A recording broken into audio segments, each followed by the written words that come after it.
How do you avoid all that? Buy organic. That is what the only thing that we have supported from day one, and we will continue to support because none of that is allowed with organic. Okay, we have Tiffany ready to. I don't see her picture. Oh, Oh, she had. Did you have to call in, Tiffany? I don't know how, I don't know how I got here, but I'm Okay. here. Oh, Let's we don't see. have her on Skype. Should I hang up and call back, Uh, or can Brandon fix that? oh, were you on? Are you on your computer? No, What? I can hang up and call back. Oh, okay. You need Okay, to turn your camera on. We okay. can't see your lovely face. I don't know how to. Okay, well, hold on. Wait, Yeah, go it'll be back. under options somewhere probably. Everyone, Okay. this is Tiffany Okay. Anderson. While Hi. you're working on that, I'm going to give you a little intro here because we didn't even get a Okay. chance to do that. Trying to get you on the air with your Skype, with the Skype, so we can see you as you're talking.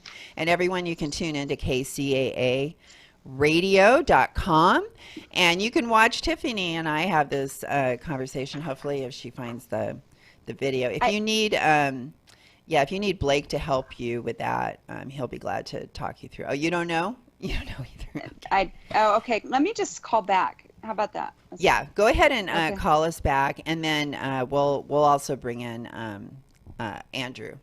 Okay, that's okay. Okay, everyone. Tiffany's going to call back in. In the meantime, you still got me. And I just mentioned organic food. Oh, our Blue Monarch project. I didn't tell you about that because it's been very exciting this week. Cool. We've actually released over 30 monarchs, and I have a bunch more. I've got at least 30 or 40 that we're still raising to become monarch butterflies. And bluemonarchproject.com is the website that you go to. And we have organic, pesticide-free plants, milkweed, nectar plants that you can buy from us. Oh, there she is. Oh, Yay! All right, hey. Tiffany. All right, we All right. gotcha. We got you now. Well, Uh, what are we going to talk about today? yeah, well, I had a list of things, and I was just talking about the Vicane. Have you ever worked with Vicane? I have not. We do not fumigate. We adulticide, larvicide, herbicide, use aquaculture products, but we do not fumigate. And that is when Tiffany says we don't, she means that was during her time at the San Joaquin Vector Department. She's now a whistleblower because of things that personally happened to her, things that she saw happen over the years as a pesticide applicator. And I'm just wondering, like, one of the big things in the news today, Tiffany, is that the court case is happening as far as Roundup and if it causes cancer or not. There's a man that got cancer. He sprayed Roundup on a regular basis, and so was exposed over years, and felt that that was a cause of his cancer. Is there a lot of fear? I mean, I would be scared every single day doing the You, job that you did you as have a to know pesticide what to be applicator. afraid of, and when you walk into an agency and you're very naive and you trust, so you walk in there and you're like, okay, they tell you these are the laws and these are the rules and this is I mean, you go in there naively, and you don't, you trust them because they're your local government. And I was I did not walk in there with any fear of being poisoned. I had a fear of whether I would be capable of doing the job duties because I did not have any type of degree or certification to perform the duties. I was required to take a test, and I know that I didn't know the information that they were asking on it, but I did know that I was capable of learning anything that was brought to me. So initially, no, but now I'm very jaded. Some people would call me a conspiracy theorist. Um, Now I believe there's a lot to be afraid of, and I don't know if you saw, Elaine. You were asking me about you kind of left the topic to be broad, and you were asking about injuries. You brought up some topics we could discuss. And so I pulled up I pulled up all the complaints that I filed, or all the complaints that I researched and found. And probably the most telling was the one, I don't know if you got an opportunity to see it. Yes, it And was extremely upsetting. yeah, this one was mind blowing to me because, and the thing is that when you find this stuff on the internet, you have to pull it and retain it, because it has a way of getting lost. So so this was in North, what let me see, let me get my bearings here. I found this on the inspection information for OSHA was in 2013, April 4th of 2014. It was Salem County Mosquito Control, and it says Salem, New Jersey. And what the summary was a worker found asphyxiated in a stream. On April 3rd, 2013, an employee was working for Salem County Mosquito Control in New Jersey, and he was found face down and unconscious in a stream by a coworker. He was asphyxiated.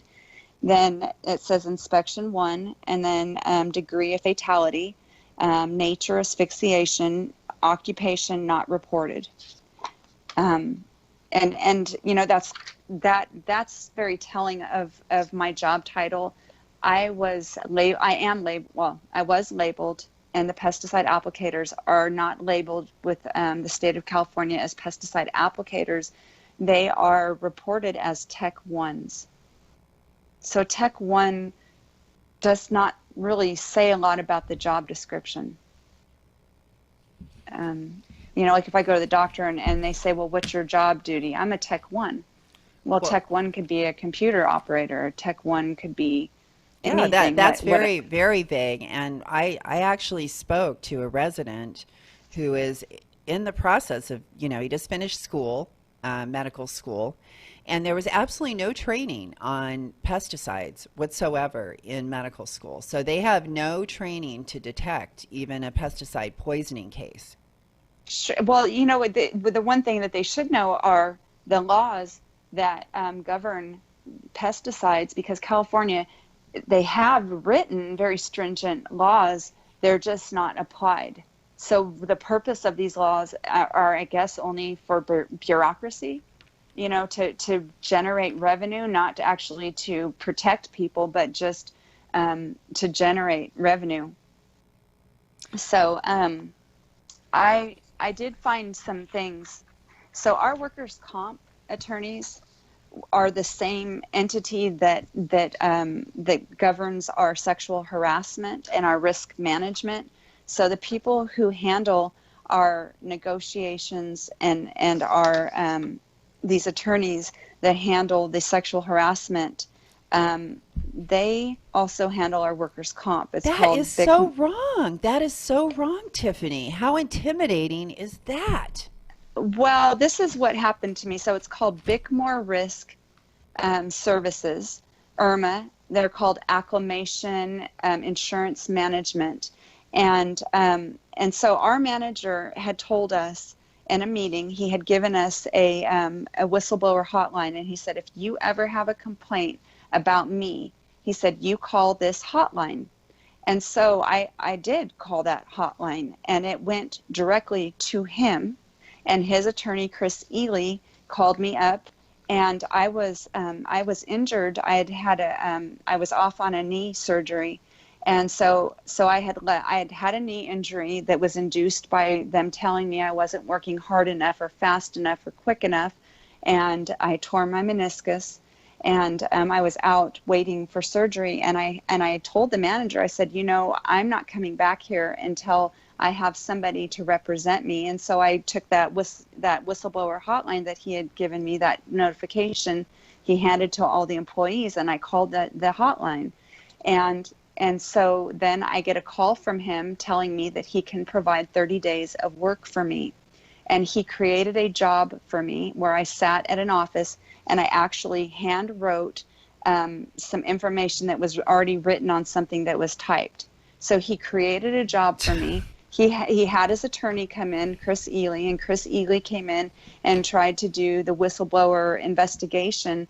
And they were asking for all my journals, for all my notes, for all my documentation of sexual harassment. And I refused to give it to him. And the attorney couldn't even look me in my eyes. And I told him, I said, you've got a supervisor here who's having an affair with his coworker. People are not doing their jobs. You've got people that are having heart attacks induced by supervisors. I just laid it all out, and the attorney couldn't even look me in my eyes. And after I wouldn't give them the information that they wanted, then I was returned back to they would not accommodate any further work for me. So they sent me back home with I Was wasn't that able to hard, work. Tiffany? That must have been really hard to stand up to that lawyer like you did, because that whole situation must have been very intimidating for you. It was. I was there. There were 19 technicians, and out of the 19 of us, there were three female technicians at the time. One, there were always three rotating technicians. I was one of three females, and I stayed for 9 years. And one was terminated. She was replaced with another. One left on her own. She left for a better job, and then those two were replaced. And the two that were replaced, they ended up marrying coworkers. So that's how they survived in the workplace, is that they just married into, the job, where I wasn't going to do that. And so, I was thinking back. I don't know if you saw the Skelly charges that my coworkers, it was notice of proposed disciplinary action, and this was after I filed the grand jury complaint and during the grand jury investigation. And I was accused of being wasteful of working time, dishonesty. I falsified records, and failure to observe work schedule. And they had about 5 employees that each gave a testimony against me, and I had to produce my phone. I didn't have to, but I did, because it showed that these people were liars. They were all lying. And even the entomologist who reports the West Nile state of emergency, he gave a testimony that was false in these Skelly charges. But that's what your coworkers will do to you, and that's what happened to me. To keep their own job. To keep their job, yes. They're willing to throw you under the bus. Correct. Wow, that must have been a low point in your life after listening to all those people say those things about you. It was, what? Okay. When I first got I've hired just been there, and I think what it does is it hurts you when you see how people can be. It's not so much the actual attack on you. It's the fact that you see them for who they really are, that they're weak and they're willing to sell themselves like that. This was the most hurtful thing that I think I can say happened to me on the job, and that was I started. There was a supervisor that got transferred my first year after being there, and he was considered the good supervisor, opposed to my supervisor, who I had and was out in the field with me every day, who worked with me and taught me my job.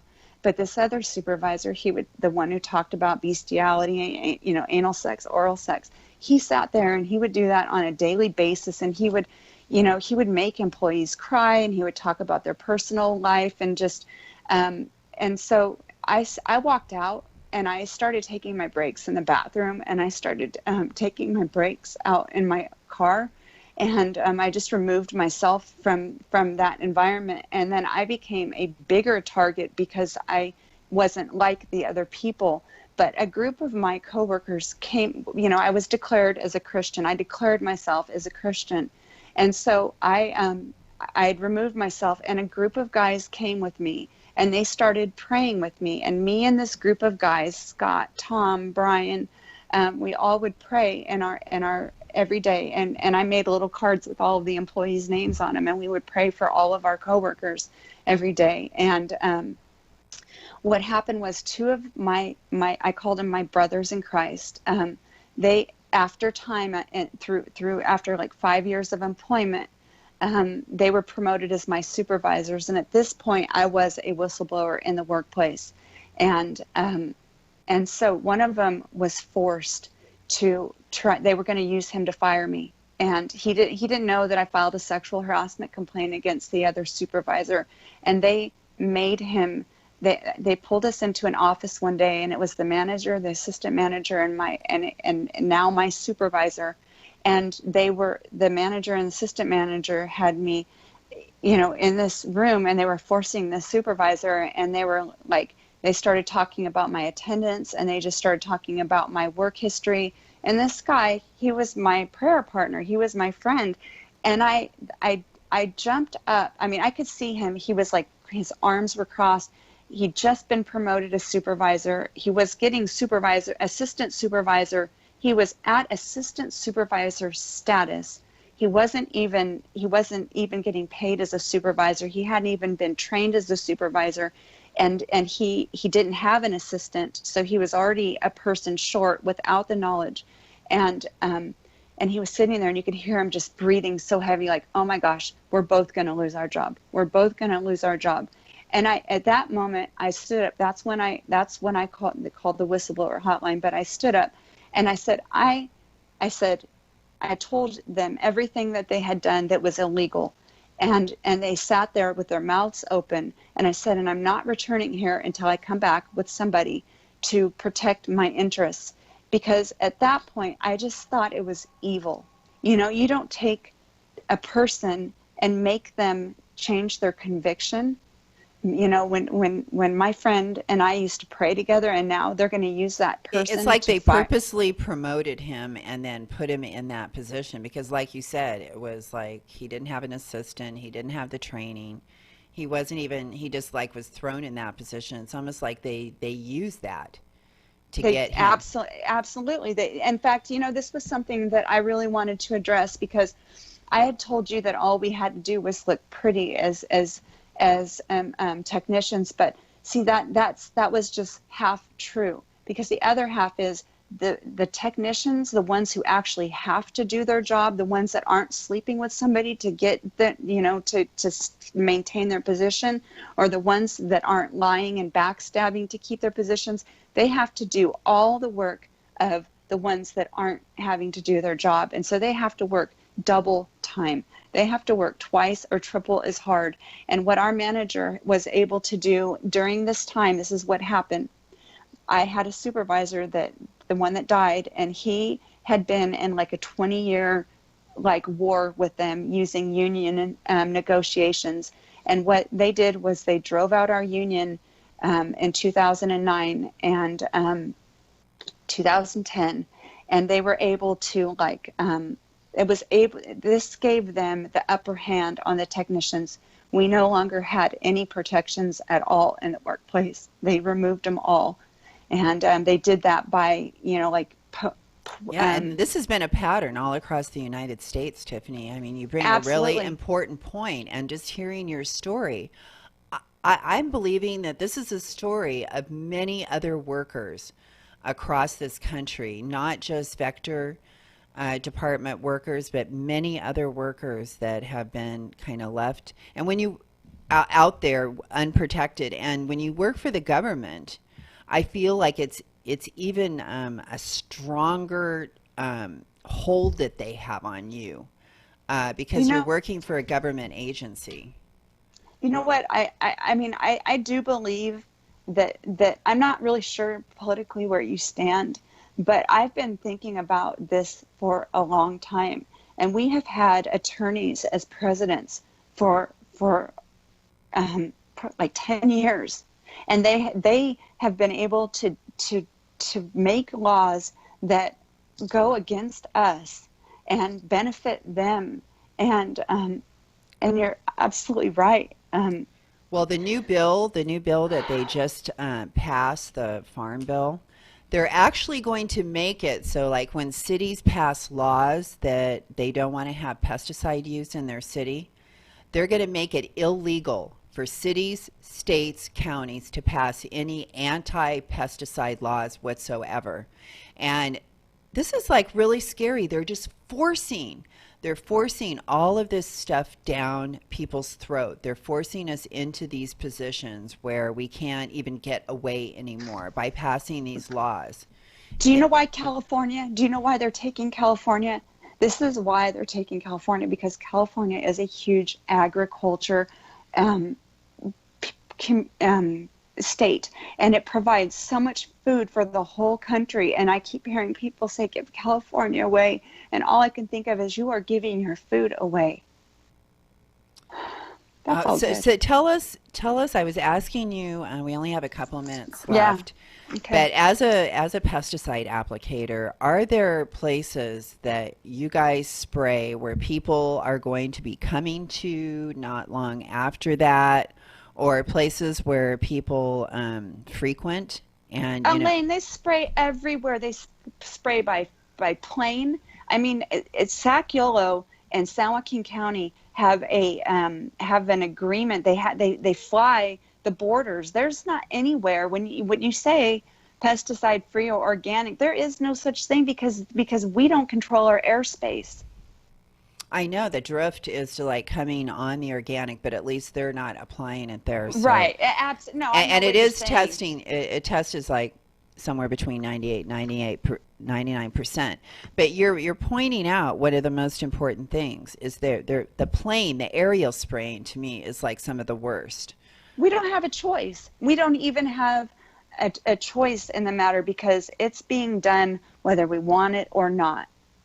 That was exactly what I wanted to hear. And that's why I am so glad to have you on our show, Tiffany. And I want to continue this conversation, because this is what we've had the show about. And this vector department thing is something so elusive, because when I went to the board meeting there, we were the first people to ever even show up to a board meeting.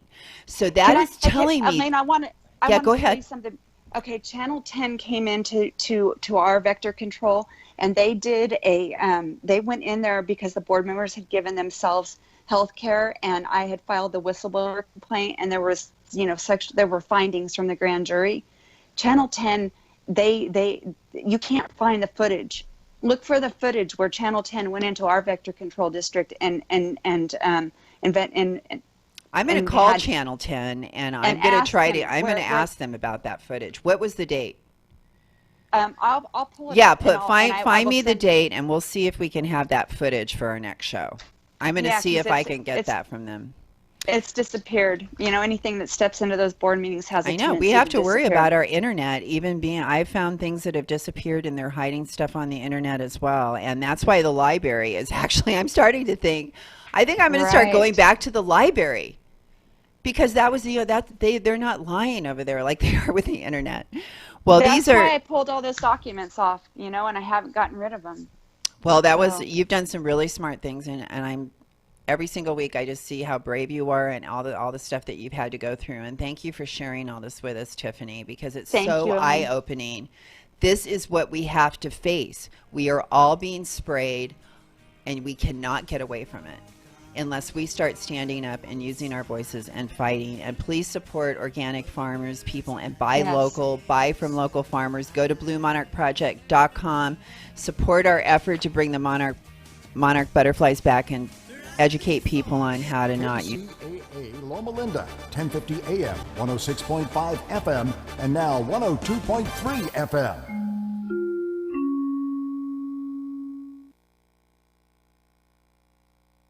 Tell you that you're really funny, you have a great personality, and you should have your own talk show? Many of us have been told that, but we don't know how to get started. It's easier than you think. Let the pros at Cali Vegas give you a free talent evaluation. Call 949-445-1119 and learn how quickly you can create, produce, and host your very own talk show. Imagine not having to sit and